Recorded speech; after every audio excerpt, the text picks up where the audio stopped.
Dan waktu itu pernah ada seseorang mau mengajukan IMB tapi ditolak oleh bupati. Maka dari itu ketika tidak mendapatkan izin daripada IMB, harusnya kan PU maupun Satpol dari pemerintah daerah harusnya turun tangan untuk membersihkan itu. Ini sudah terlanjur bangunan ini berdiri kokoh, padahal setahu saya tanah itu sebetulnya kan milik BBWS. Tapi ketika saya menanyakan tentang PBB, kok dia mempunyai sertifikat, ya itu loh. Nah, saya tidak tahu, akhirnya saya juga kalah karena dia mempunyai hak milik. Cuman kok pemerintah daerah tidak berani mengeluarkan izin mendirikan bangunan. Maka dari itu Bapak harus mengklarifikasi ke pemerintah daerah untuk menanyakan kenapa di situ tidak punya izin mendirikan bangunan, kok bangunan sampai sekarang membuat warga sebelah mendirikan itu banjir. Actionnya daripada pemerintah daerah nggak ada, nah, itu yang perlu kita tanyakan. Karena otomatis untuk pembuangan sampah warga yang bertempat di situ itu tetap tak senang dulu, akhirnya berdangkalan. Akhirnya ketika berlalu hujan di sini keluar karena sudah berdangkalan karena sampah. Ini dibilang terkesan pemerintah melakukan pembiaran ya Pak? Ya.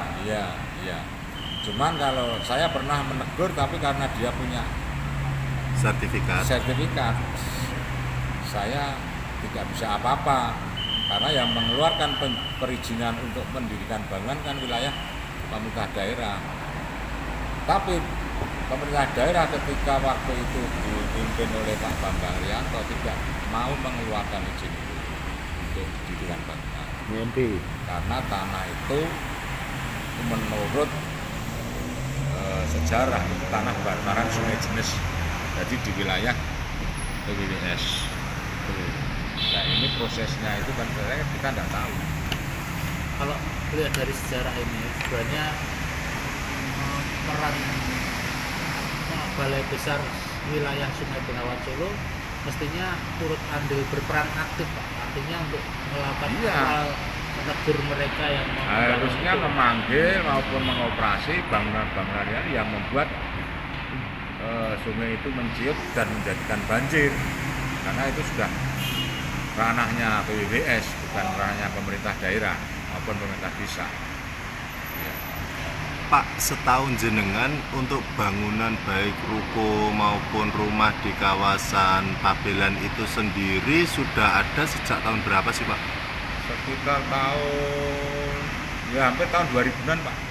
2000 awal nggih berarti ya. Sudah mulai berdiri kokoh.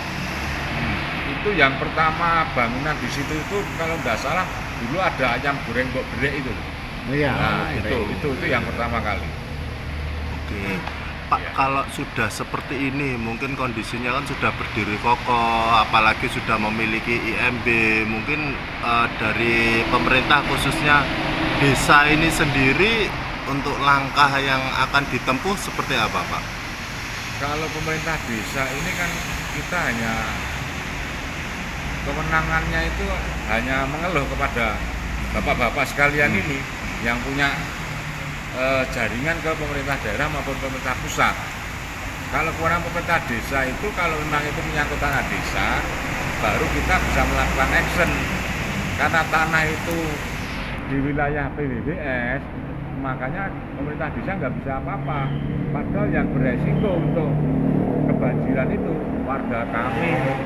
Nah, maka dari itu saya mohon kepada bapak-bapak membantu agar bangunan di wilayah bantaran Sungai Jenis ini bisa dihilangkan semua.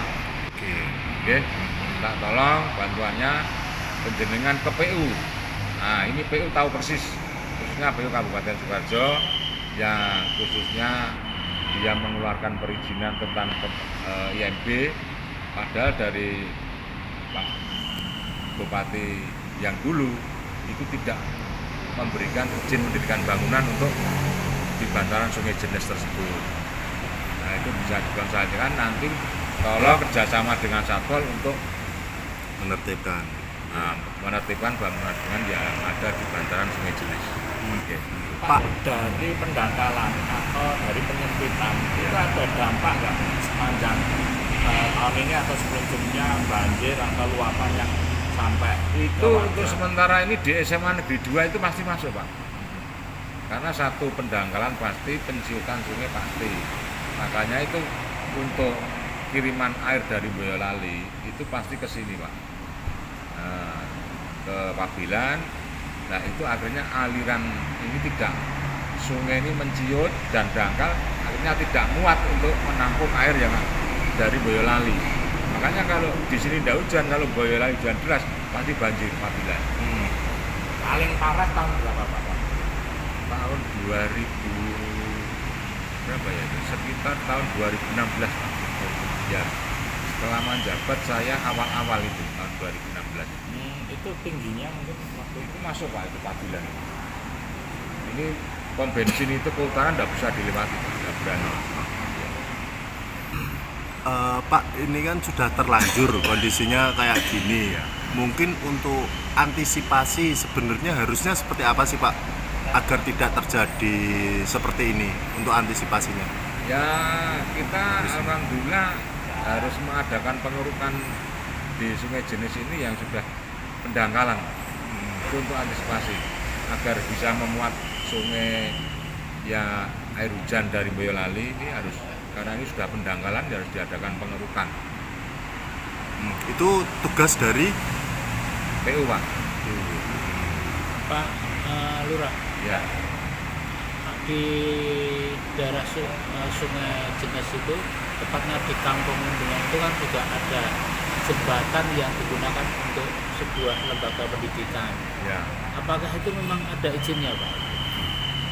Miliknya Pak Danang? Kalau saya tidak tahu, Pak, terus terang itu. Saya tidak tahu karena saya selama menjabat menjadi kepala desa di tahun 2016 ini itu sudah seperti itu. Atau memang prosesnya itu memang juga melalui izin dari kelurahan, Pak, kalau mendirikan jembatan? Ya, yang jelas itu izinnya di PWWS. Izinnya di PWWS Ya. Ya. Artinya itu juga dilarang ya, Pak? Arti itu hanya digunakan untuk kepentingan? Ya, etikanya sebetulnya tidak boleh lah.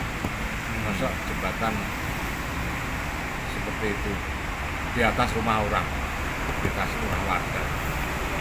Untuk etika kepatutan sebetulnya tidak bisa izin.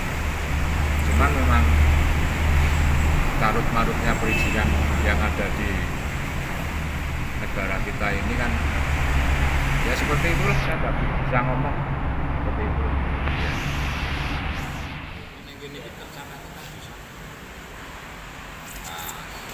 Mono Pak Lurah Kama bantaran iki mau dijogo sisan dadi tanah kas, dadi sertifikat ngono lho, Pak. Kita gugat iki PT KAI ceritane ngono lho. Nah, gitu. Nah, File detail banget ya, Pak ya? Berarti ini bantaran ya, Pak ya? nah iki bantaran. Nah, ning Bantaran ini malah miliknya nggone di kas desa. tanah bangunan itu dilindungi.